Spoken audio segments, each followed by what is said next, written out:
Namaste, I'm Ushoshi. Thank you for your immense love and support in my all previous video.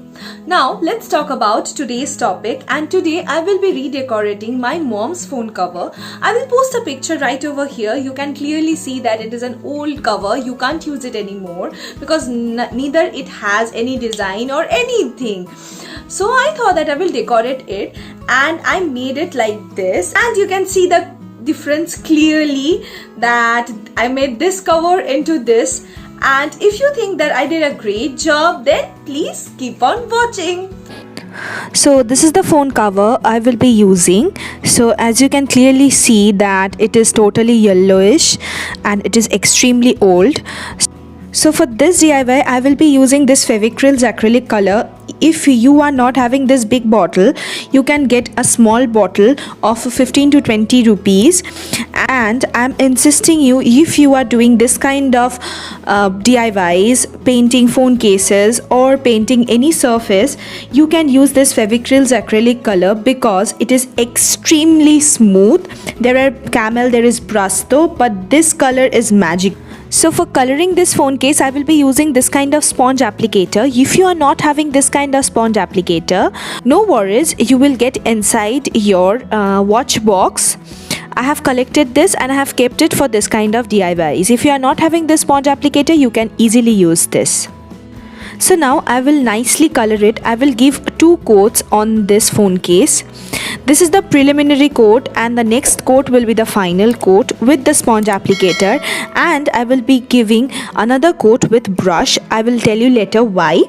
So do not overcoat it, do not do anything like coating it 4 or 5 times on the phone case, or else it will come off easily. So do not overcoat it. So this is the phone case after giving 2 coats of color with a sponge. So why I colored it with a sponge and not with a brush, now I will tell you why. I will show you up close that by coloring it with a sponge applicator, there is a little grainy texture in this phone case, as you can see. So by creating this, I have created a firm grip on the phone case because the phone case was smooth and silky. So I created a firm grip by applying it with the sponge applicator, and this grainy texture of the color will firmly hold the phone case. So I used this technique. Now I will be using this brush to color the phone case, and I didn't use the brush before to avoid the harsh lines that will be created by coloring it with the brush on a smooth surface. Yes, when we color something with a brush on a smooth surface, it tends to keep those harsh line of the brush, and that I don't want. I want my base to be flawless. So I use that technique. 1, to keep the color firmly on the phone case, and 2 is that to avoid the harsh lines of the brush. And as you can see, I will show you these corners. I have did some color with the brush, and you can clearly see that there are so many harsh lines that has been created on the phone case. So I didn't want that, so I used this technique. See, you have to understand something. When you are making something with your own hand and that is not store bought, there is some limitations and there is some protocols that you have to follow to make it look like a store bought ones. That is the thing that I'm trying to tell you, that if you are trying to make this kind of phone case just like the store-bought ones, then you have to follow these protocols, or else if you want, you can do it with your brush. There is no problem with it. But if you want something that is extremely flawless and no one will even try to understand that whether it is a store-bought or you have made it with your hand, see, one thing you have to understand, you can't take a blob of a color in your brush. Do not use that. Just take little amount of color in your brush and brush it off on your phone case, just to make it a little smooth, so that when we are working on it, it would be easier to work on it. Now I will be using this masking tape. You can get this kind of tape in any craft stores. So do not use a cello tape, please, or else it will peel off the color when you will peel the cello tape. So do not use cello tape, use a masking tape. So I have cut this 1-inch masking tape into a 1/2-inch masking tape, as you can see. Now I will randomly stick it on the phone cases. I will make little gaps or triangle shapes while sticking it. And this is how I will stick the maskings. And this was how it was looking after sticking all the maskings on the phone case. And you can see I have left little gaps, and in these gaps I will fill the. So for filling these gaps, I will be using this Fevicryl's neon color. You will get this box for 100 rupees.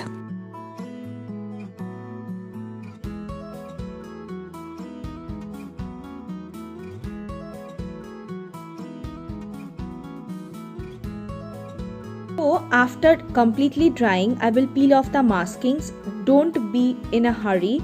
Don't do this step in a hurry, or else it will peel your color too. So be patient.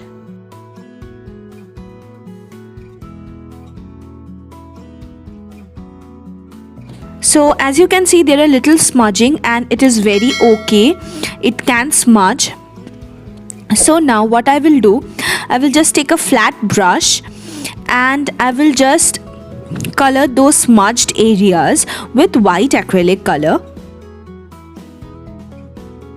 So now you can see the phone case. It has turned so well that I am also mesmerized by seeing it, and I hope you all will also love it. So now I will take this black acrylic color and I will just outline these shapes with this black acrylic color.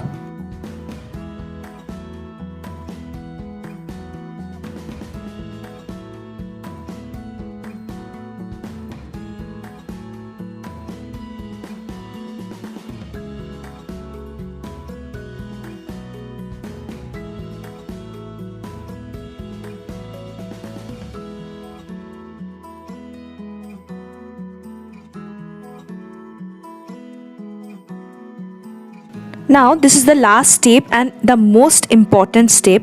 I have this clear nail polish. You will get this clear nail polish for about 50 to 60 rupees.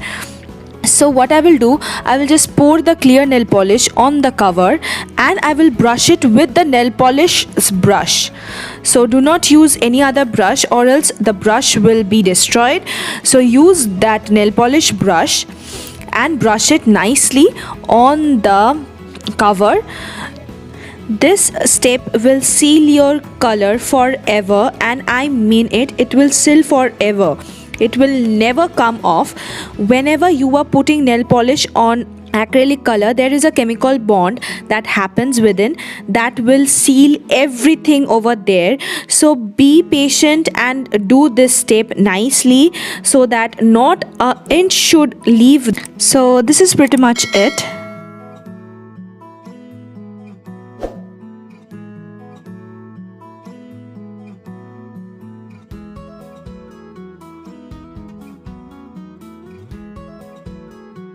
Thank you so much for watching till the end. If you like the video, then don't forget to hit that big fat thumbs up and share it with your friends and family. If you didn't like the video, you can easily dislike it too, but don't do, it makes me sad. And yeah, if you're new here, I upload DIYs and recycling videos every Friday. If you like my work, then do appreciate me by subscribing to my channel, and hitting the bell icon will notify you whenever I post a new video. I will meet you next Friday. Till then, bye bye and love you all.